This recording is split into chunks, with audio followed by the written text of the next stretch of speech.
Good afternoon. Happy holidays, everyone, and thank you, Peter. So glad to be here today. I am, as Peter said, Donna Jacobs, and I will host today's webinar. So you are here at Let's Talk About Health, a community conversation. The goal of the University of Maryland Medical System's community conversations on Let's Talk are three: to increase awareness about important health issues, to provide tools to help people maintain their and or improve their good health, and to improve conversations between providers and patients. With the holidays upon us, today's topic is toy and holiday safety. Leading today's conversation will be Karen Hardingham. You can see her on the screen. She's a registered nurse with 40 years of experience. She works at the University of Maryland Children's Hospital at the University of Maryland Medical Center in downtown Baltimore. She spent a large portion of her time in nursing in various nursing roles in the pediatric intensive care unit. And she's currently the Pediatric Injury Prevention Coordinator and the Safe Kids Baltimore Coordinator for the hospital. Before I turn this over to Karen, let me just say a couple of things as reminders. Peter mentioned a few, and a couple of logistics for our audience. Even though this is a virtual conversation and we do enjoy this format, it gives people an opportunity to join us right at the lunch hour, we still want it to be interactive. And therefore, as Peter said, feel free to type any questions that you might have in the Q&A box, and Ms. Hardingham will be happy to answer as many of those as possible in the time that we have. As part of our Let's Talk series, we've encouraged our listeners to think about the Ask Me 3 model. And it's simply 3 questions that help people get the information that they need from their visits with the provider, but also remember the information that they get from a provider when they have a visit. And it really helps create a better conversation. Those 3 questions are simple, and they go like this. What is my problem? What should I do about it? And why is it important that I do that? Those are the 3 questions to bear in mind. Now, Ms. Hardingham has some examples and some scenarios that she'll run through with you, but because we're talking about safety and not a specific kind of healthcare, the first question as she poses it, or the questions as she poses them, will be slightly different. But again, the questions are, what's my problem when you describe a problem? What is it? What should I do about it? And then why is it important? And so she'll give you some examples that'll be very similar to those questions. I also want to let everyone know that this presentation and the slides will be available to you in a couple of days, and I'll give more information on that at the very end. And with that, Ms. Hardingham, can you go ahead and get us started? Floor is yours. Okay, great. Thank you. Can everyone hear me? Okay. All right. So I'm here today to talk to you about toy safety, or choosing safe toys for your children in relation to the holidays, along with some other holiday safety issues, since we are right here in the heart of holiday time now. Next slide, please. And as Donna mentioned, I'm trying to use the Ask Me 3 format, but as we said, it's dealing with safety and injury prevention, a little bit different than actually having a healthcare problem, but we'll approach it somewhat in that same format. Next slide. Okay, so when we're talking about toy safety, basically looking at, are there safety concerns that I really need to have when purchasing toys for my children? Can I just go in and buy what I want to buy because I think they're going to like it? And obviously, as a parent, you know that some toys are not appropriate for your child's age and developmental level. And it's something that we really have to look at, because choosing ones that are inappropriate for a smaller child could definitely lead to safety hazards, injuries, and potential death. So what can we do to prevent those injuries and deaths from happening? There's some basic common sense, along with some other things that we probably don't think about all the time when we're selecting toys for children. And why is it important for us to do this? Well, obviously, we don't want any children to get injured. But we also know that there's a large amount of children that are seen in emergency departments all year round related to toy injuries. Next slide. So in relation to that, the Consumer Product Safety Commission has said that during looking at the year 2021, over 152,000 children under 15 were seen in emergency department for toy-related injuries. And beyond those injuries, this included 2 children's deaths. This all pans out, if you average it out over the year, to about 416 ED visits a day related to toy injuries. And so the injuries that we most often see related to toys are injuries that include lacerations or cuts, contusions or bruises, abrasions, scrapes into the child's face and head, along with foreign bodies in their ears, nose, as well as choking on foreign bodies or small objects. Next slide. The 2 deaths that were cited during 2021 were related to, one of them was choking on a small toy part, and the other one was suffocating for an infant who had a soft toy placed in their crib with them, so it created an unsafe sleep environment. Overall, for children under 15, the highest category for the injuries was the regular scooter, not the motorized ones, but the basic scooter that had the most injuries. And most of those were contributed to the fact that the child was not wearing a helmet and sustained some type of head injury. And for some reason, males always seem to be higher compared to females for younger children in relation to injuries. And for these toy-related injuries, it's the same of about 58%. And there's all kind of theories about what that is, or whether boys tend to be greater risk takers at younger age, or they're doing different activities, but they're just a tad bit higher than the females. Next slide, please. So what are our tips for when we're looking for toys for our children or someone else's children that you're in the family that or friends that you're buying gifts for? So you want to consider obviously what your child likes to do, what they're interested in, their age, and is this toy appropriate for their age? And a lot of toys come with age ranges marked on them, and we tend to say, oh yeah, okay, but my kid already knows how to do this, or she saw this toy at somebody else's house or place and they want this. But we really need to look at basically their age and their developmental level when choosing toys. So is it going to be a safe toy for them to use? Just like an example, toddlers, they tend to, want to drop objects if they're in a high chair or a chair at the table, or they want to toss things. So if you give a small toddler a metal truck or car versus a plastic one, that's more likely to cause an injury to them or to someone else around them. And then also checking the warning labels or instructions. And so many games and toys come with these warning labels on the side, and we tend to kind of dismiss them sometimes, but they do tell you things about they're all small parts involved. There may be batteries involved, especially button batteries or magnets that could be harmful to smaller children. So we want to look at those as well. And then for those preschoolers and toddlers, the children mostly under 5, we really want to avoid toys that have very small parts or balloons.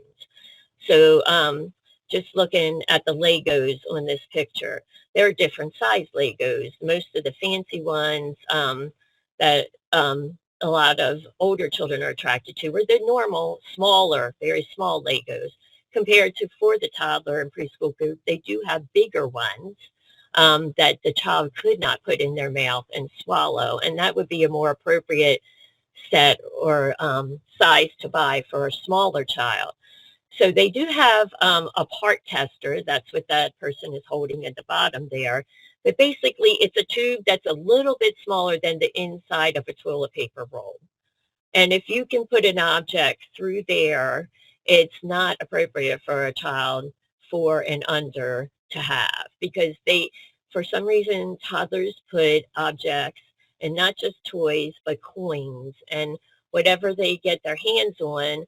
We've had so many children come into the emergency department with things they put up their nose and got stuck, in their ears and got stuck, and then put it in their mouth and swallow it. So that's where a lot of our injuries come from. So we want to make sure that we're not giving these small objects that have potential issues to smaller children. Next slide.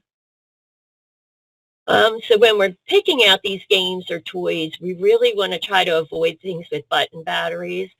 Now, I know myself, if you have a key fob for your car, I have the hardest time when that fob needs to be changed, trying to get that open to get the button battery out.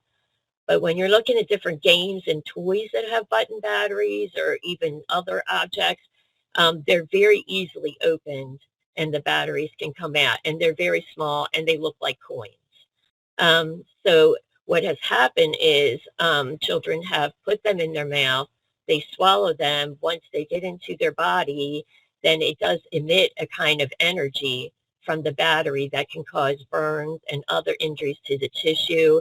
It can cause all injuries down the whole digestive tract, or where it might get lodged wherever in the way down.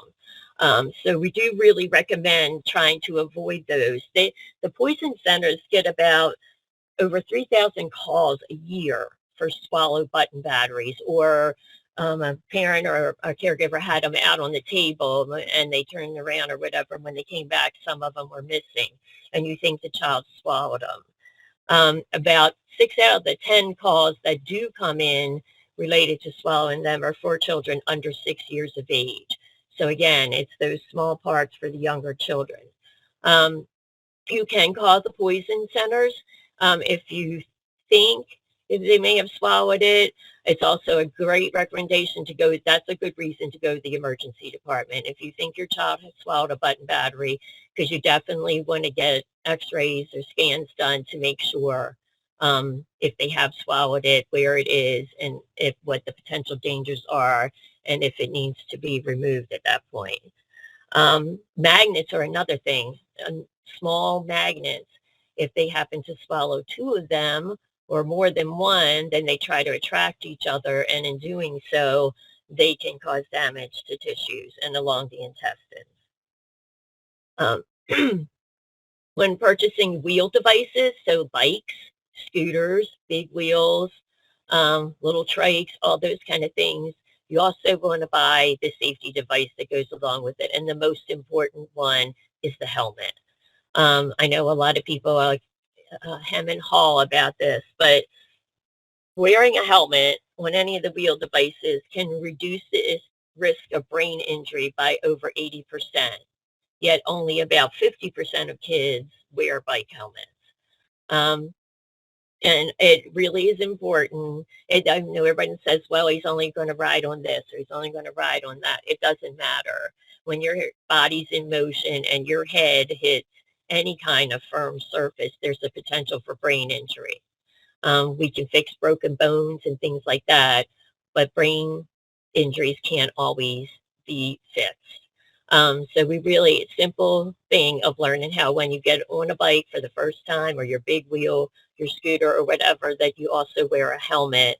That would be the most important thing. So it's a great idea if you're buying one of these to get the new helmet at the same time. And you also want to look for helmets that are approved, and that'll be right on the box or the bag or whatever that it comes in that says the Consumer Product Safety Commission approves these helmets. And there are many manufacturers out there that are approved. Next slide. So how can I check if I want to find out, I know my child saw this game and I really want to make sure it's an okay thing or whatever. The best place to go is to the Consumer Product Safety Commission website. You can go on there, you can search for things, you can pick a category, and then you can pick a specific item that you're thinking about buying, and it'll tell you if it's in there, and if it's cited in there, what it's cited for, if there's been any recall, or if there's been any warnings about that item. Safe Kids, National Safe Kids, their safekids.org website, they also have product recalls on there specifically related to children and families. And they put out a monthly report. It includes toys. It includes objects like infant objects like cribs and things like that. And it also includes food items, anything that relates to child and family safety. And for both of those websites or agencies, you can sign up with them to get monthly alerts, or well, monthly alerts from Safe Kids, Consumer Product Safety Commission. If you zero in and say, I want to get alerts about infant and toddler safety items, then they will send you emails when a warning or a recall comes out. If you happen to purchase an item or object for your child that you feel something dangerous is related to that while your child was using it, whether it resulted in an injury or not at that particular time, you can go to that saferproducts.gov and just enter what your concern is. And that alerts the Consumer Product Safety Commission to track that. So if an injury definitely happened, they'll follow up on it. But even if an injury didn't happen, if you have a concern about the safety of it, they will track it to see if other safety concerns come in. And that's when they go back to manufacturers and perhaps put a recall out. Next slide. Of course, a lot of us do our shopping online, especially when we're late and we're in a hurry and we're trying to get things moving. And it's just easier when your time, have the time to be running out to all these different stores to find your things. But you really want to watch out and make sure that you're shopping on retailer sites that you know and you trust. When you're looking again at the toy items or games, things like that, they will put on a lot of the websites the safety concerns that are also put on that box or that toy, as you would see when you're going through the store. So the warnings about the small parts, the balloons, etc. You want to try to avoid counterfeit items. And by that, I mean, we all want to find those sale prices, the last minute shopper things and all that. But if you see a price that normally this thing costs $40 and today it costs $9.99, you have to begin to wonder, okay, is this the same thing I was looking at or the same thing I was looking for? And I'll give you an example. We have car seats for children are approved for use in the United States. And there's a certain standard that they have to meet. A lot of people shop for their car seats on Walmart's website.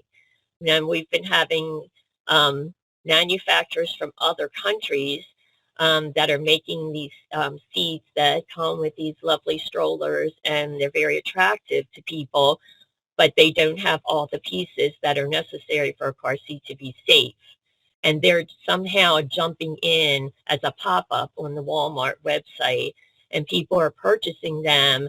And then when they find out that this isn't even a real car seat, there's no way, there's not enough harness to secure your child, and there's no way to secure it to a car. So that's what I mean when things starting popping up. A lot of times pop-up things are not things that sites that can be trusted. And again, you want to look at the manufacturer's label and the certification mark. And certification mark, I mean like things like the bike helmet. It says approved by the Consumer Product Safety Commission. So now you know it's a standard item that's safe for your child. Next slide. Some of the recent recalls that have come out in the last month or two, just to give you some examples, this particular electric or motorized skateboard has been recalled because there's been at least 4 deaths in the past year and a half related to this. And what happens is it's motorized and it doesn't balance correctly. So sometimes children just fall off. But the horrible thing that it does is sometimes it just stops immediately, and then the child is thrown off balance and falls off of it. And it has caused head injuries, fractures, concussions. Next slide. This bouncy house, which is frequently sold on Amazon, it's a popular item. There was a strangulation of a 4-year-old. The picture on the right is showing you the actual hoop that's inside of it, where they can throw the balls into that. And the child got his head up through it, and then it got twisted, and he got strangulated. And when the Consumer Product Safety Commission got the reports and they tested it, it doesn't pass the safety standard for it. So, and there's a very large risk of entrapment for children, again, in that hoop. Next slide. These power bikes, There's been an alert on these because they've had like over 130 cases where the tires just blow out while the child is on it. The tire deflates or it separates from the actual wheel or sidewall. If you look on this wheel to the right there with the red triangle above it, it shows how the actual tire rubber part separates from it. And it's caused children, obviously, to fall and result in bruises and fractured bones, wrists, specifically their wrists and their arms. So if someone purchases these, and if you go to like the Consumer Product Safety Commission and you see the recall, when it posts a recall, it will tell you what you need to do if you have this item, how you can call the manufacturer if you didn't register it with them so that you can get the recall part. Next slide. This was another one. This is like, it's hard to see in the picture on the left, and I apologize for that, but it's like a mini ramp set that children like would use for scooters and skateboards. It's like a mini replica of it. So it has mini skateboards and mini scooters that go along with it. And what they found was that the items like the skateboards and the scooters, the paint that was used had a very high lead content. So if children are playing with these, there's a potential for getting exposed to too much lead, and especially if they're putting it anywhere near their mouth. Next slide. Okay, so while we're talking about purchasing the toys and getting the toys, now we're at the time where you're actually giving the presents to your child or some other children. So usually that may include more than one children and children of different ages. So what happens, at least in my world, what would happen is gifts are being opened all over the floor and papers flying, plastics flying, all kinds of pieces of packing material all over the place. So we just have to watch out that for the smaller children, while the big ones are opening those things, that the smaller ones aren't crawling around the floor and picking up things and putting them in their mouth. So if we can just clear those things out of the way, that's good. Also, teaching that your older children that they can't let their younger siblings play with certain toys. Or if they're playing with that game or they're playing with that toy, that when they're finished with it, they know to put it away and put it up on a shelf or put it up wherever you would keep it so that the 2 or 3-year-old can't get to it and get access to those objects and put them in their mouth or nose or ear or whatever. Next slide. Okay, so moving on to some other things related to the holidays. So we're looking at, are there potential holiday related risks or hazard in my home? So what we do see related to the holidays as well as winter weather itself is we see an increase in house fires. And this may be related to some of the things from the holiday as well as space heaters and other items like that to help keep the house warm. But many of the holiday related things or fires are related to cooking, use of real candles, and if you celebrate a holiday where you're using a tree and some of those related decorations. So obviously there are some prevention things we can do to hopefully avoid these injuries and hazards. And obviously we want everyone to enjoy the holidays and have a wonderful one and safe so that no one's injured and we don't have to go to the emergency department during the holidays. Okay, next slide. So if you are celebrating a holiday that involves a tree and you purchase a live tree, it's really important to keep that tree watered. If you go to, I didn't put the video in here, but if you go to the NFPA website, it's the National Fire Protection Agency or Prevention Agency. If you go to their website, they have videos on there of how a Christmas tree caught on fire, and within minutes, the house is on fire, the whole house. It doesn't take long for a dry, dead tree, and it doesn't even have to look dead. So some things to think about is if you buy a real tree, a lot of times the site that you buy it from will put a take a cut off the very bottom while you're there, so that exposes the tree so that it can start drinking water once you get it home, because sometimes the sap from the tree will close it off from the bottom. So once you get it home, you want to put it in the holder and get, or a bucket or whatever, and get it in water right away. And then you want to check it every day to make sure that it's still drinking the water and you're putting more water in. So if your tree is dropping needles all over the floor constantly, and when you touch the tree, needles fall, that indicates to you your tree is really dry. So that's when you should consider getting that tree out of the house, unfortunately. And least of all, not turning the lights on that tree. If you have an artificial tree, that's even better. That's a little safer, and you want to make sure it's one that's fire resistant. I know trees that my family kept keeping from great grandma and great grandma, that was an artificial tree. They're not fire resistant. They're completely flammable. So even though they're an heirloom, we all want to share and remember things about, not the safest ones to have in our house with lights on it. And when you're using lights on the tree, you want to make sure that they're safety tested and they're approved. So I know I've collected lights for many, many years, and even though they still may light up, when the wires start to fray or the coloring starts coming off the bulbs and stuff, it's time to replace them. Also, we want to try to avoid overdoing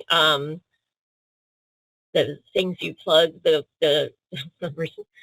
lights into. A lot of times when we have those power strips, people will fill up all the entries there on the power strip and then try to plug another thing into that part of the light. That also leads to fires. So does multiple extension cords across the room. So try not to overload the system. And always, always, when you leave your home, unplug the lights on your tree. There's no reason for them to be visible when no one's home, and when you go to sleep as well. Other holiday decoration things to think about: keep harmful plants out of reach. So mistletoe, most of the mistletoe that's here is relatively not poisonous, but a lot of the ones that come from other countries are. And basically with those and holly berries, if you ingest them, they could potentially cause you a lot of stomach upset, diarrhea. And if you have any concern about something that your child may have put in their mouth or eaten related to plants in your house for the holidays, call the Poison Control Center. The Poison Control Center number there, the 1-800-222-1222, runs 24/7 across the country. So no matter where you are, you call the same number and it patches you into the poison center closest to you. Here in the state of Maryland, it's right here at the University of Maryland Pharmacy School. And in counties closer to DC, it goes there. But you just tell them what your concern is. They can tell you right away what you should do. Also, the thing I mentioned before about the button batteries, it's a good idea, even if you're on your way to the emergency room, to call them, because sometimes when things happen like this, people they want children to drink milk, or they want to try to induce vomiting to try to get the object out. And sometimes that's not the right thing to do, and it can cause more harm. So calling the poison center is a good idea first. Candles. Candles cause a lot of home fires. And that's because they're left to burn where no one's watching them, or they're put too close to flammable objects like curtains, pieces of furniture, or too close to where children can knock them over to set something else on fire. So if you can, use the battery operated candles, but if you are using burner candles, like for different objects that are up there, you want to keep them as far away from the flammable items as you can. Don't leave them in a room where nobody is anymore, that they could be knocked over by a child or a pet. So you would definitely never, ever leave them burning when you're not home. Right?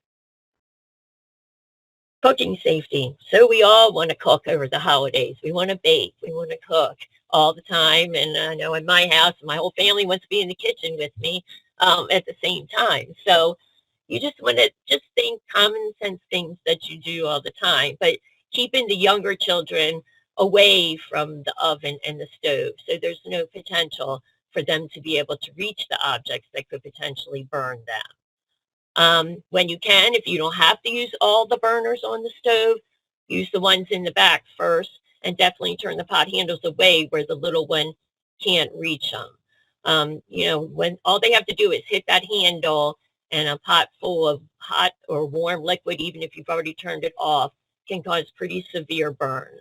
And we definitely wouldn't want that to happen. Don't hold the small children while you're cooking, and I know that one's hard. I had a toddler that grew up on my hip. So, if you're doing the cooking and you're there with everything, maybe try to get the child into something else or let someone else hold them. Definitely don't leave things boiling and cooking that could overflow and cause a fire unattended.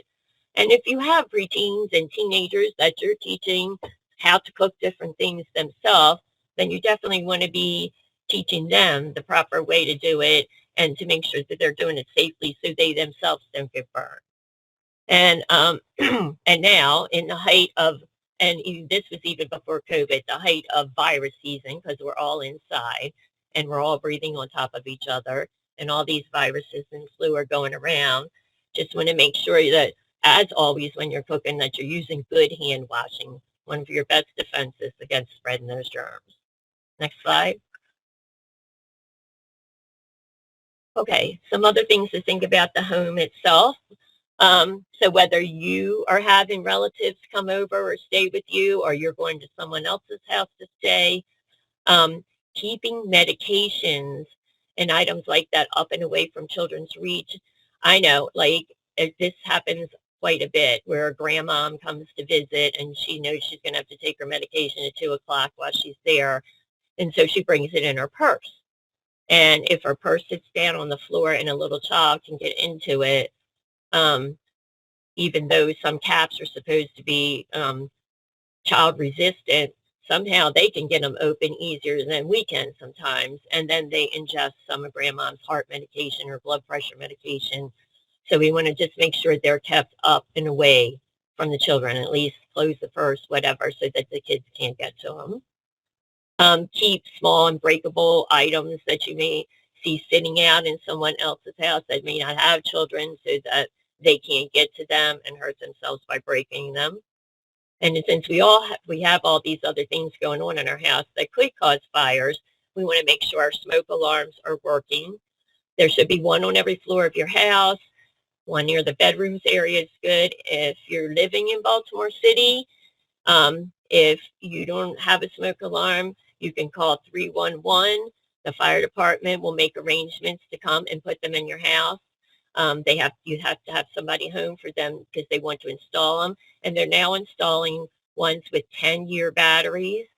So it's not one that you're going to have to replace the batteries frequently. The whole thing comes as one piece. It goes up, and usually you test it. You should test it every month, but they should last for 10 years. The biggest thing is having a plan for a fire. And this is really important because a lot of the fires happen at night when people are sleeping. And we have a house fire right in Baltimore City. It's gone down over the past 10 years, but it's still significantly high. It's really important, like when we teach children fire safety in the schools, the basic things we teach them about is when that smoke alarm goes off, it's time to get up and get out. And you need to know at least 2 ways out of your house. If there's already smoke in your house, you want to crawl low on the floor to be below that smoke level because the smoke will rise. You want to get everybody out as soon as possible. And when you get out, you stay out. You don't go back in. There's nothing important to go back in the house for if everyone is outside. You'll have a meeting place away from the house, across the street, the tree across the street, the mailbox down the street, where you can account for everybody in the house. So when the fire department gets there, if someone's missing, you can tell them who's missing and where they were in the house. You call 911 when you get out the house. Don't stay in the house to call 911. get out as quickly as possible. If for some reason you're in the bedroom and you can't get out because there's fire on the other side of the door, hang a sheet, pillowcase, something out the bedroom window. That alerts all fire departments that there's someone up there that needs help. Okay. I've had a lot of grandmothers tell me they're the ones that have fire safety plans, and they make the people in their house practice it just like they do fire drills in school. They at least make the family do it once or twice a year to remember where to go. Okay, the last thing is holiday travel safety. So is there anything I need to focus on when I'm traveling over the holidays if we're riding out of town to a family, or if we're just riding across town for a family on the holidays? There's a lot more people on the road and traveling, and there is an increase in motor vehicle crashes during the holiday time frame. So we just want to make sure every family member is secured. There's a seating position for everyone, and hopefully we've got things correctly installed to prevent the injuries and deaths for everyone. Next slide. Okay, so we want to buckle up on every ride every time. Some people say, I was just going to the grocery store. I was just going down the street. Most car crashes happen within 10 miles of home. So buckling up is important for everyone else, and especially for children to be in their child safety seats. Check if you're taking a long trip, make sure your car seat's in correctly. 70% of car seats are not in correctly, or the child's not in the harness correctly. And the best place to go for that information is to look at your instructions. If you don't have your instructions for your car seat anymore, you can go to that maker like Braco Evenflow's website, and you can see them right on there. We have a child passenger safety law in the state of Maryland. Every child up to age 8 has to be in a car seat or booster seat. That's whichever is appropriate for their size and age. And as of October 1st, all children 2 years of age and under must rear face. So even after they move out of that initial baby seat into the bigger seat, like you see this child in, they still rear face up to age 2. Next slide. If you happen to be going on a plane, and I saw this recently with the airplane yesterday that had a lot of turbulence and a lot of people got injured, that weren't secured or whatever. Everybody families have told me, well, if the plane crashes, we're all going to die. Odds are most likely. But when you have turbulence on a plane, having your child in a car seat is going to keep them safe from bouncing all around or bouncing onto the floor or into the other seats or their head above them. So that's the main reason for children to have car seats when they're traveling on planes. In an event of a sudden issue, you're not going to be able to hold your child or your baby from falling. In terms of the car itself, be a good role model. Every time you get in a car, buckle up so that they know that they need to buckle up or be in their car seat every time. And no distractions. There's a new sign up now. It's texting or driving, not texting and driving. And people say, oh, I wasn't texting, I was just looking at it. That means you're not looking at the road if you're the driver. So really try to keep distractions away. If you're a person who's going to be celebrating the holidays with some holiday cheer, make sure that there's a designated driver that's driving you or the family home. And if you're taking a road trip, and weather, like we have potential weather coming up on Friday evening, prepare for those emergencies, make sure your car's functioning well, have some blankets in the car, maybe some water and some snacks in case something happens where you get stuck for a bit of time or whatever, that you'll be best prepared for the weather. Next slide. So if you're looking for more information, these are some websites you can go to. As we mentioned earlier, different things, the Consumer Product Safety Commission, safekids.org, and there you can go to all types of injury prevention safety issues, as well as the recall. Locally, you can contact us at Safe Kids Baltimore at umm.edu, or call the phone number there, 410-328-7532, and we'll be happy to share with you anything that we can help you with. Bye. All right. So I hope Karen, thank you so much. That was great. A lot of information, a lot of things for us to think about all the time. You mentioned one that I had never really thought about. When we are thinking about Christmas and our Christmas trees, the discussion is usually about the fresh tree drying out. I never really thought about the flammability of the artificial tree as well. So that was a really important reminder or new information, I think, for a lot of people. I personally had a comment slash question for you. And you talked about cooking safely in the kitchen. I think it's also important for us to understand when to or how to put out a fire if something should break out on the stove. When I was really young, third grader, we had the fire department come in. And on that Saturday, I had a cousin with me in the kitchen. I turned my back and she set a piece of wax paper on fire. It was too Oh, close to the stove and it was a gas fire. My instinct, I was 8, but my instinct would have been to throw water on it.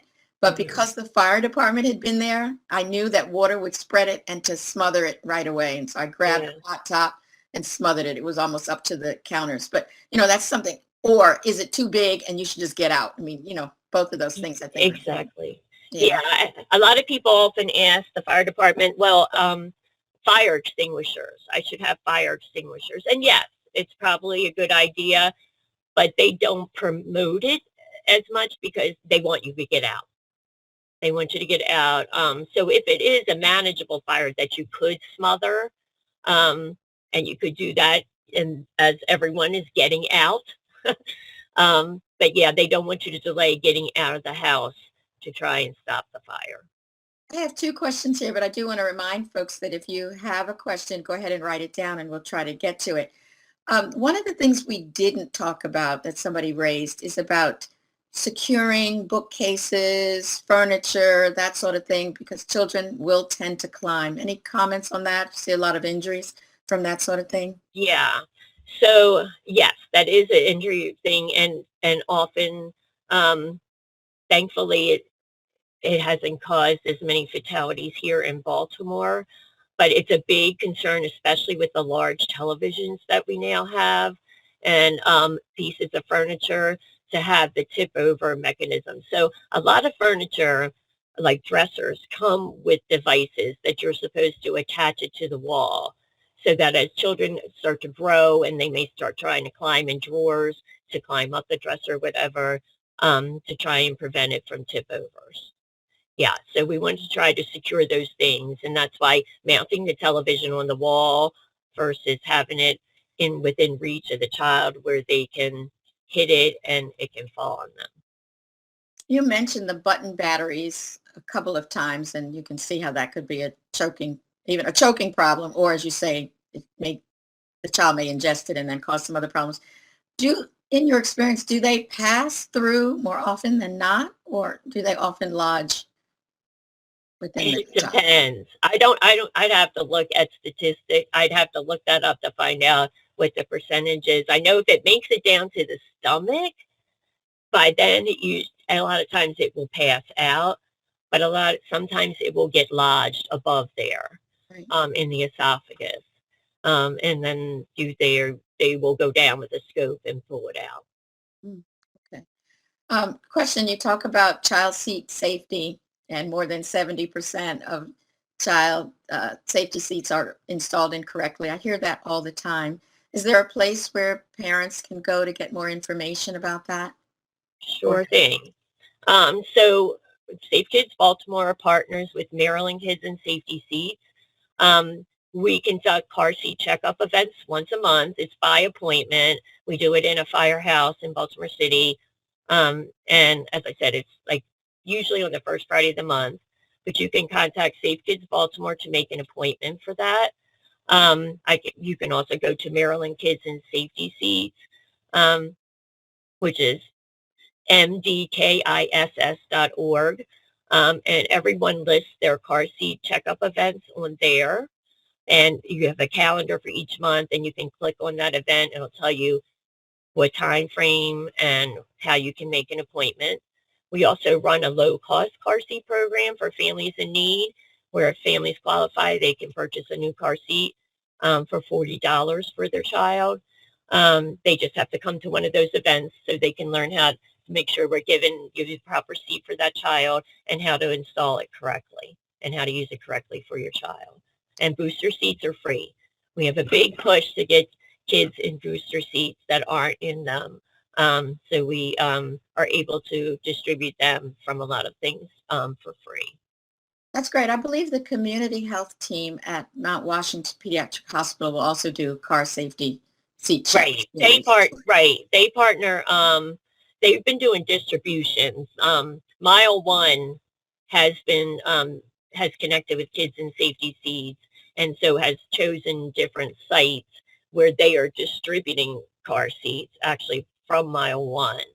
And there are some places that where you can make individual appointments, like I'm not so sure how much they do it for outside of patients at Mount Washington, families outside of Mount Washington. But if you go to Maryland Kids and Safety Seats, like I said, they can direct you to access to everyone in the state of Maryland that does car seat checkup events.